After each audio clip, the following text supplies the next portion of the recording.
Hola a todos, ¿cómo están? Les damos la bienvenida a esta nueva reunión, hoy desde el salón. Vamos a dar comienzo a este culto. Antes de empezar con el momento de alabanza, quiero compartir con ustedes una pequeña reflexión. Lo que quiero compartirles hoy es el Salmo 138, que es muy cortito y se los voy a leer. Señor, quiero alabarte de todo corazón y cantarte salmos delante de los dioses. Quiero inclinarme hacia tu santo templo y alabar tu nombre por tu gran amor y fidelidad. Porque has exaltado tu nombre y tu palabra por sobre todas las cosas. Cuando te llamé, me respondiste, me infundiste ánimo y renovaste mis fuerzas. Oh Señor, todos los reyes de la tierra te alabarán al escuchar tus palabras. Celebrarán con cánticos tus caminos, porque tu gloria, Señor, es grande. El Señor es excelso, pero toma en cuenta a los humildes y mira de lejos a los orgullosos. Aunque pase yo por grandes angustias, tú me darás vida. Contra el furor de mis enemigos extenderás la mano. Tu mano derecha me pondrá a salvo. El Señor cumplirá en mí su propósito. Tu gran amor, Señor, perdura para siempre. No abandones la obra de tus manos. Este salmo, como muchos de los salmos de David, están dedicados a la confianza en Dios. Es la certeza que tenemos de que nunca estamos solos, por más solos que nos sintamos, ¿no? Y que nuestra voz, aun si es ignorada por todos, es escuchada con mucha atención por Dios. Que nuestros problemas, sin importar cuán grandes o pequeños sean, son atendidos por Dios. Que la bondad de Dios está siempre con nosotros. David fue un hombre que experimentó problemas con regularidad. Sus salmos expresan las luchas que enfrentó, aunque al final volvía a enfocarse en Dios. La clave de su actitud victoriosa era su fuerte convicción en el amor y la fidelidad del Señor. Y hay tres cosas que son claves, ¿no?, en esta actitud que tenía David para con el Señor, y que yo los animo a que nosotros también podamos tenerla en nuestro diario vivir, en las cosas más sencillas y en nuestros problemas más grandes. La primera es que David confiaba en el plan de Dios. La única manera en que nosotros podemos enfrentar los problemas y evitarnos, ¿no?, algunas derrotas es manteniendo nuestro enfoque en el Señor y su propósito. Él nos prometió hacer una buena obra en nuestra vida, aunque a veces elige realizarla en valles de dificultad. La segunda es que David confiaba en el poder del Señor. Cuando surgen problemas, también podemos confiar en Él, en que Dios nos va a liberar, aunque puede que no sea a nuestra manera o como nosotros queramos. E incluso a veces Dios nos sostiene en medio de la dificultad, caminando con nosotros siempre. Y la tercera, y no menos importante, es que David creía en las promesas de Dios. En los versículos de este salmo, él se recuerda a sí mismo, David, lo que el Señor hará. Nosotros también necesitamos tener siempre presentes estas promesas que están en la Biblia, que nos sostienen en tiempos difíciles. Estas verdades son nuestra posesión más valiosa cuando pasamos por las tormentas en la vida, ¿no? La autosuficiencia o el consejo de los demás, aunque es importante, nunca va a ser igual a la ayuda que podemos recibir de Dios. Si bien es importante recibir consejos, primero debemos ir a los pies del Señor. El Señor sabe lo que nosotros necesitamos en tiempos difíciles y asume esa responsabilidad de ayudarnos. Y nosotros tenemos que creer en que Él va a hacer su propósito y va a cumplir cada promesa. La prueba va a durar el tiempo que Él crea necesario, pero hasta que termine, Él va a seguir con nosotros y nosotros tenemos que tener nuestra mirada puesta en el Señor. Por eso yo te animo a que confíes en el plan de Dios, confíes en el poder de Dios y creas en las promesas de Dios, porque Dios es fiel. Amén.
Bueno, lo que les quería compartir el día de hoy es acerca de creer. ¿Sí? Si crees, verás la gloria de Dios. Si crees, verás la gloria de Dios. Bueno, esta palabra en realidad se la dijo Jesús en forma de pregunta a Marta, que era una amiga que Jesús tenía, justamente porque ella estaba atravesando una situación muy difícil. Así que no está en forma en la palabra, en la Biblia, no está en forma de afirmación, sino de pregunta, ¿no? Jesús le dijo a Marta, no te he dicho que si crees verás la gloria de Dios, es una pregunta. Y ahora vamos a ver por qué Jesús preguntaba, ¿no? Acá le estoy proyectando el PowerPoint donde puse justamente este título y la historia de cómo sucedió esto, ¿no? En Juan 11, capítulo 17. A su llegada, Jesús se encontró con que Lázaro llevaba ya 4 días en el sepulcro. Betania estaba cerca de Jerusalén, como a 3 kilómetros de distancia, y muchos judíos habían ido a casa de Marta y de María a darles el pésame por la muerte de su hermano. Cuando Marta supo que Jesús llegaba, fue a su encuentro, pero María se quedó en la casa. Señor, le dijo a Marta a Jesús, si hubieras estado aquí, mi hermano no habría muerto, pero yo sé que aún ahora Dios te dará todo lo que le pidas. Tu hermano resucitará, le dijo Jesús. Yo sé que resucitará en la resurrección en el día final, respondió Marta. Entonces Jesús le dijo, yo soy la resurrección y la vida. El que cree en mí vivirá, aunque muera, y todo el que vive y cree en mí no morirá jamás. ¿Crees esto? Sí, Señor. Yo creo que tú eres el Cristo, el Hijo de Dios, el que había de venir al mundo. Pasamos al versículo 40. ¿No te dije que si crees verás la gloria de Dios? Le contestó Jesús. Entonces quitaron la piedra. Jesús, alzando la vista, dijo, Padre, te doy gracias porque me has escuchado. Sabía yo que siempre me escuchas, pero lo dije por la gente que está aquí presente, para que crean que tú me enviaste. Dicho esto, gritó con todas sus fuerzas, Lázaro, sal fuera. El muerto salió, con vendas en las manos y en los pies, y el rostro cubierto con un sudario. Quiten las vendas y dejen que se vaya, les dijo Jesús. Acá vemos esta historia que justamente da título a esta reflexión, es creer para ver la gloria de Dios. Jesús tenía un círculo íntimo de discípulos, tenía muchísimos discípulos, ¿no? Pero tenía un círculo amplio de discípulos que eran más de 70 y habían personas que lo seguían, habían multitudes que lo seguían. Y después tenía círculos cada vez más pequeños de personas con las que tenía una relación más íntima, ¿no? María, Marta y Lázaro formaban parte de ese vínculo, pero no al nivel ministerial. La casa de María y Marta y Lázaro estaba muy cerca de Jerusalén y Jesús pasaba a tomar mate ahí. Él tenía un vínculo, una relación muy cercana con eso, pero no vemos en la Biblia que ellos formaran parte de un ministerio de Jesús que fuese distinto al de ser amigos de Jesús, ¿no? Porque justamente unos versículos antes de los que leí, dice, y amaba Jesús a María, a Marta y a Lázaro. Y vemos que ellos lo atendían con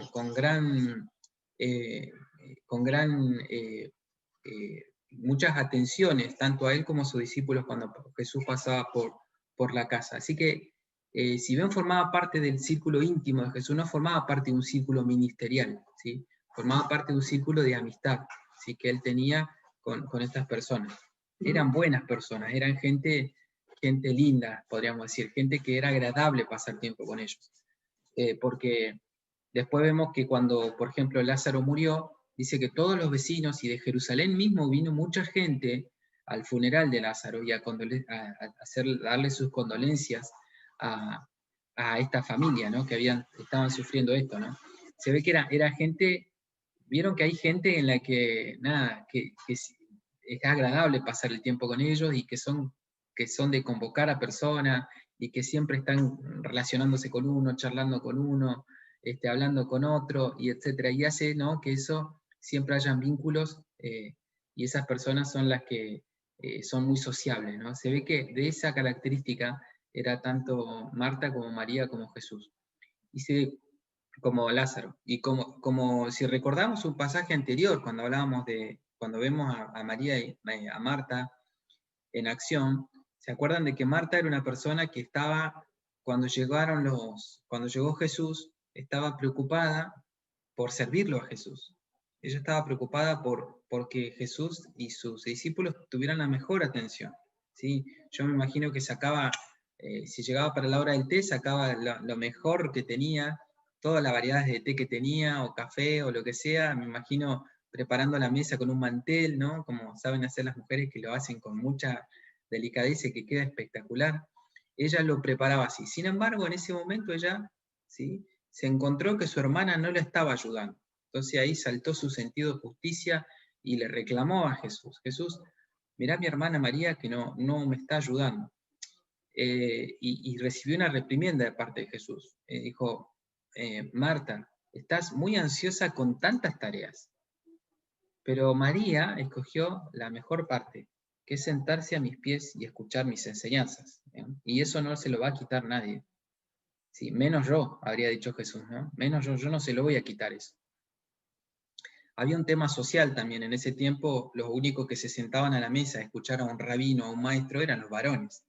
Entonces, que María se siente a los pies de Jesús a escuchar las enseñanzas como si fuese uno más de sus discípulos varones, también era un conflicto social que había, ¿sí? Y justamente imbuido en ese pensamiento y en ese patriarcado, podríamos decirlo, Marta hacía su reclamo a Jesús. Y Jesús, como auténtico liberador de las mujeres, no le dijo a María, no, bueno, anda para la cocina, que es tu lugar. No, le dijo, este es tu lugar. El lugar donde tenés que estar a los pies es a los pies de Jesús, escuchando mis enseñanzas, lo mismo que el resto de mis discípulos, ¿sí? Podemos interpretar todo eso a partir de la respuesta que le dio Jesús a Marta. Dice, Marta, vos estás muy ansiosa, sirviéndome de 1000 maneras, de la mejor manera que puedas, pero hay una cosa que hay que hacer primero, y es estar a los pies de Jesús, es estar a mis pies y escucharme a mí. Eso, antes que servirme, tenés que escucharme. Y creo que esa es una enseñanza que Marta recibió. Estaba bien, muy bien su proactividad, su trabajo, su esfuerzo, y creo que muchos de nosotros caemos en eso, ¿no? Caemos en trabajar para el Señor, en hacer, en servir, en tratar de orar, de buscar de su presencia, de leer la Biblia, pero en todo eso que hacemos tenemos que preguntarnos, en todo eso, ¿cómo lo estamos haciendo? ¿Lo estamos haciendo como una actitud de Marta porque es mi deber hacerlo? ¿O porque yo quiero sentarme a los pies de Jesús a escucharlo? Quiero escuchar lo que Él me tiene para decir. Y que usará distintos medios, ¿no? Pero que yo quiero escuchar a Jesús. Bueno, ese es el perfil de Marta, ¿sí? Marta tenía eso, ¿no? De servir. Era su don, pero también era algo que tenía que ser balanceado con esto de sentarse a los pies de Jesús, como sí hacía María. Tal vez María no está registrada ninguna reprimienda contra María, pero tal vez María, no lo sabemos, pero podemos suponer que capaz que caía en la otra categoría, ¿no? Que estaba siempre a los pies y no terminaba haciendo nada. Tampoco está bueno eso. Pero lo que sí es más común es lo otro, es servir mucho y olvidarnos de estar a los pies. Así que ese era el perfil de Marta, que era parte de este núcleo de amistad que tenía Jesús. Y cuando nosotros en el pasaje que leímos, ¿no? Justamente dice que Jesús llegó tarde, ¿sí? ¿Puede Dios llegar tarde? Bueno, desde nuestro punto de vista sí, ¿sí? Nosotros pensamos que Dios llega tarde a muchas circunstancias, ¿no? Y el reclamo que Marta le hizo a Jesús en esta ocasión fue, si hubieras estado aquí, mi hermano Lázaro no hubiera muerto, ¿sí? Eso es lo que ella tenía, esa convicción, esa fe, esa confianza en el poder de Jesús.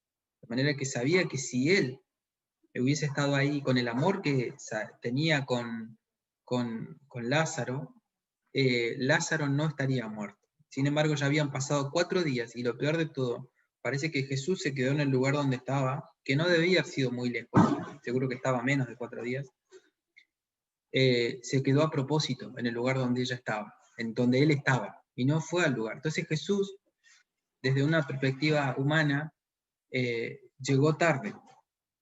Y yo quiero hacerte esta pregunta. ¿Dios llegó tarde en esta pandemia? En este tiempo, ¿te preguntaste si en verdad Dios tiene el control? Si algo salió mal en tu salud, en tus relaciones, o en tu trabajo, o cualquier otra situación negativa en tu vida, tal vez te preguntarás, ¿Dios lo sabe? Y si lo sabe, porque nos contestamos a nosotros mismos, no, sí, Dios tiene que saberlo, Dios es omnisciente, ¿no? Esa palabra que todo lo sabe. Entonces sí lo sabe. Entonces si lo sabe, ¿le importa? ¿Sí? ¿Le importa a Dios? Es la segunda pregunta que puede surgir, ¿no? Si lo sabe, ¿le importará? ¿O somos simplemente unas hormiguitas que Él ve de muy lejos? ¿Y hay algo que puedo hacer al respecto? ¿Sí? Siempre, una vez Vero tuvo esta iluminación con respecto a esta palabra. Ella me decía, Dios no tiene el control. Y yo, impactado, dije, hereje, ¿cómo vas a decir eso? Dice, no, Dios es soberano, que es distinto a tener el control. Dios es soberano, ¿sí? ¿Qué quiere decir? Que al final todas las cosas van a llevarle gloria y todas las circunstancias van a hacer de que todo se desenvuelva a fin de que su propósito sea cumplido. Pero no tiene el control en el sentido de que nos va a dirigir la vida. Hay muchísimas cosas que aún a pesar de nosotros mismos y a pesar de la maldad de otras personas, Dios va a cumplirlas porque es soberano, ¿sí? Pero no quiere decir eso que va a controlar exactamente cada detalle, porque no nos haría bien a nosotros, ¿sí? ¿Por qué? Porque nosotros tenemos libertad también para elegir, y aún para elegir si queremos creer o no queremos creer. Si nos quitara esa libertad, si Él tuviese absolutamente el control, seríamos robots, simplemente que vamos obedeciendo las órdenes de un ordenador superior. Pero no, nosotros tenemos la libertad de elegir. Tenemos tanta libertad que pudimos matar al Hijo de Dios y Dios no hizo nada para evitarlo. Después lo resucitó, pero no hizo nada para evitar esa acción de maldad del ser humano, ¿sí? Él lo permitió. Había un propósito mayor, por eso lo permitió. Y en este caso también había un propósito mayor, ¿sí? Y en tu caso también hay un propósito mayor, ¿sí? No te preocupes, no te pongas ansioso por decir, Señor, ¿por qué está sucediendo esto? ¿Por qué tengo que pasar este valle de sombras y de lágrimas? ¿Por qué tengo que sufrir esto? Y yo te voy a dar una respuesta.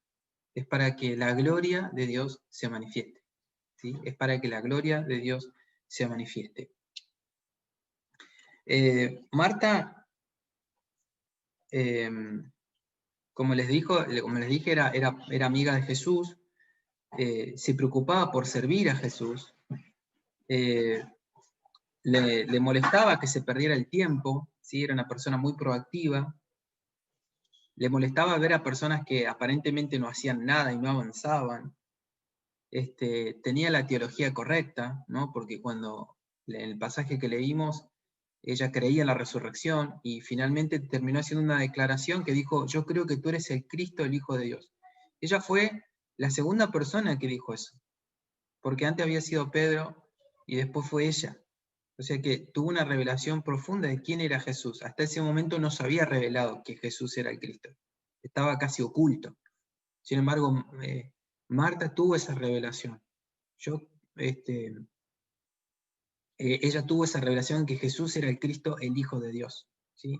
Primero Pedro, después ella tuvo esa revelación y como le digo, hasta ese momento no es que Jesús dijo, bueno, yo soy el Mesías, no fue así.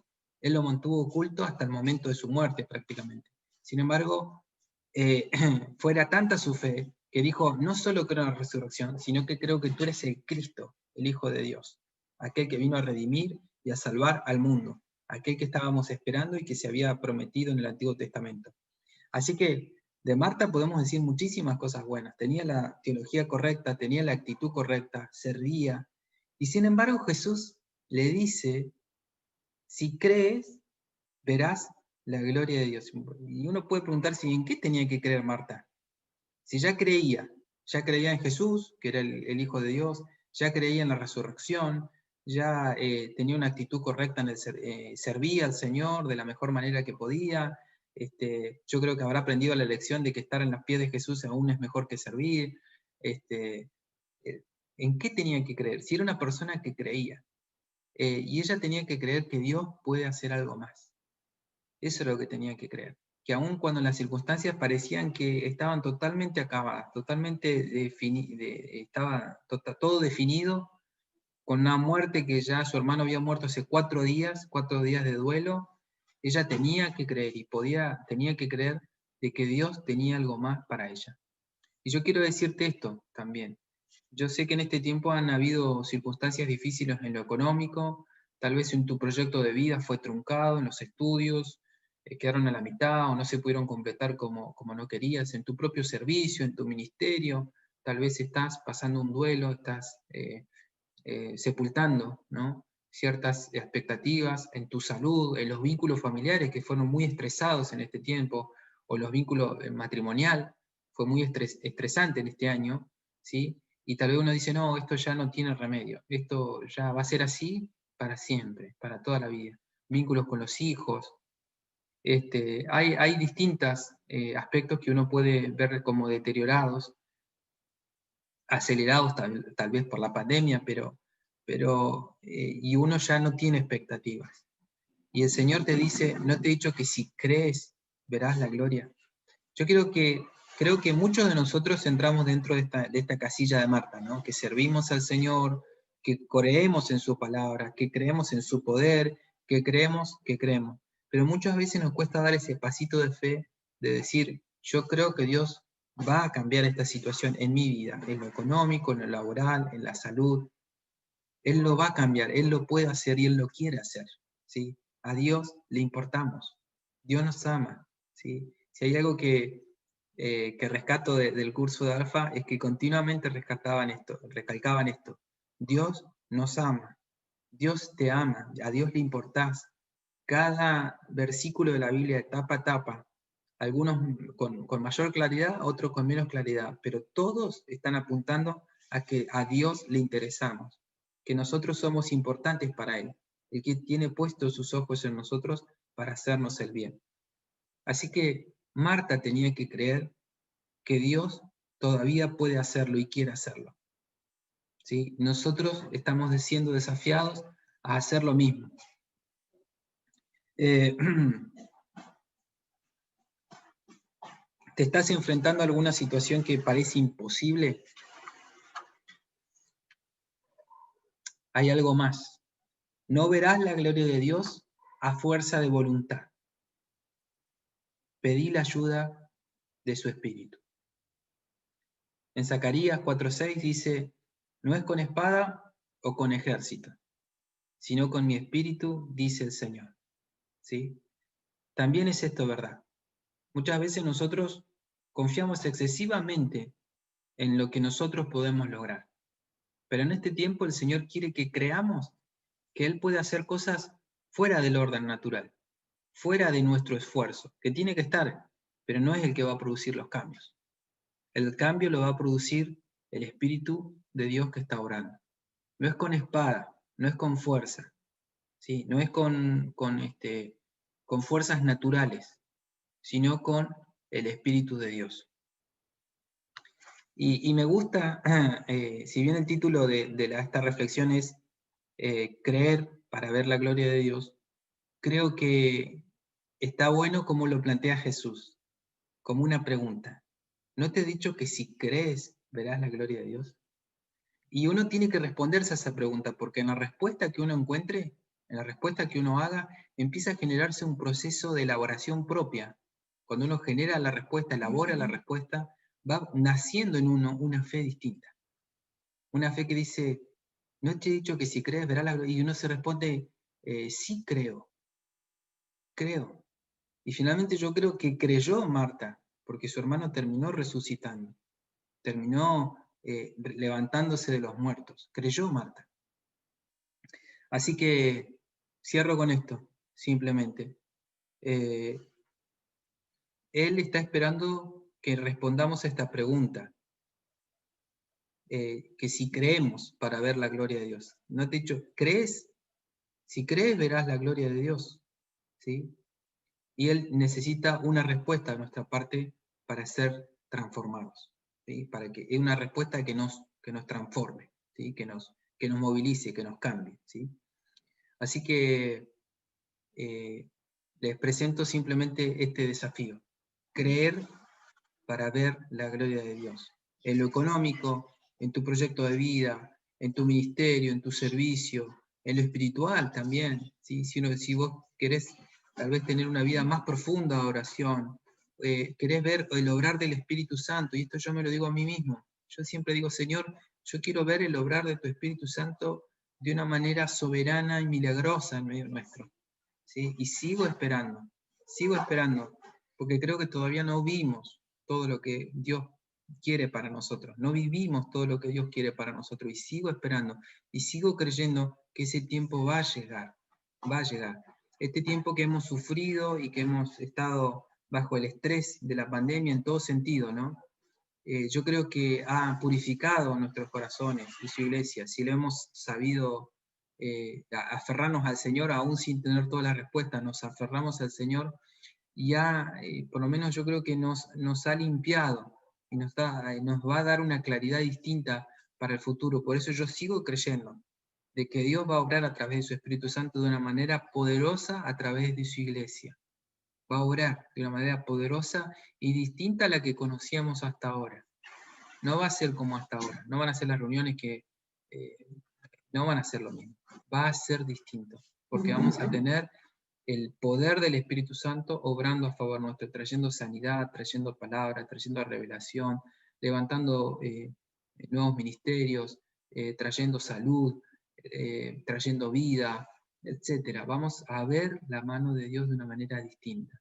Así que yo te invito a que creamos juntos, porque la Biblia siempre habla mucho también acerca de la unidad. Cuando dos o más se ponen de acuerdo acerca de algo, será hecho por Dios, ¿sí? Porque todo lo que atemos en la tierra será atado en los cielos. O sea que el cielo está sujeto a lo que nosotros nos pongamos de acuerdo acá en la tierra.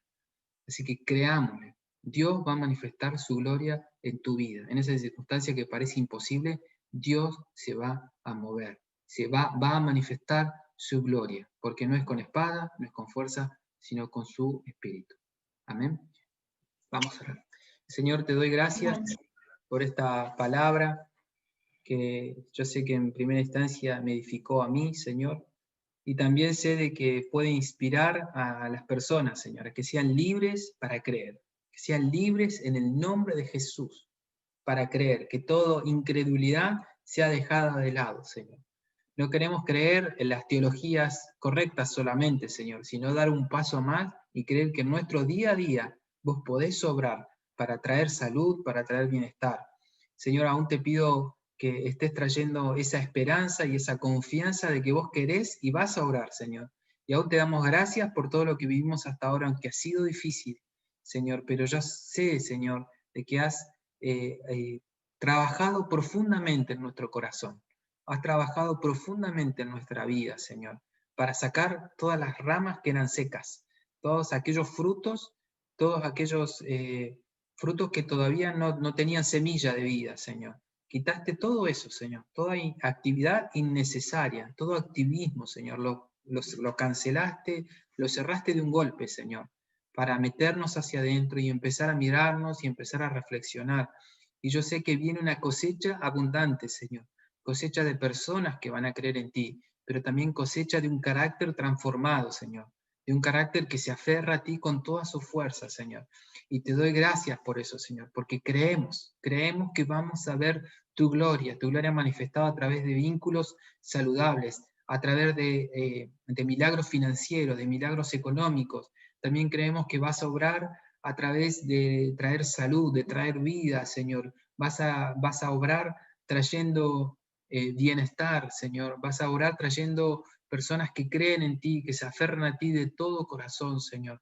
Vas a obrar, y eso no es obra nuestra, Señor. No es con nuestro esfuerzo, no es con nuestras horas hombres dedicadas, Señor, sino con el poder de tu Espíritu Santo haciendo esa obra en medio nuestro. Vas a traer palabra, vas a traer sanidad, vas a traer profecía, una nueva iluminación hacia tu palabra, Señor. Vas a traer poder en las palabras que decimos, Señor. Nuestras palabras no van a ser vacías, Señor. Vas a traer nuevas alabanzas, nuevas canciones de adoración, Señor, que van a trascender barreras, van a trascender nuestra propia congregación, van a bendecir y van a llegar a otros, Señor. Vas a traer una nueva iluminación en tu palabra, Señor, de mensajes en cada uno de nosotros, que ninguno le va a decir al hermano, conoce al Señor, porque todos lo van a conocer. Te rogamos, Señor, te rogamos y te pedimos, Señor, y te decimos que te creemos. Te creemos y creemos que vas a manifestar tu gloria en nosotros y a través de nosotros. En el nombre de Jesús. Amén. Amén.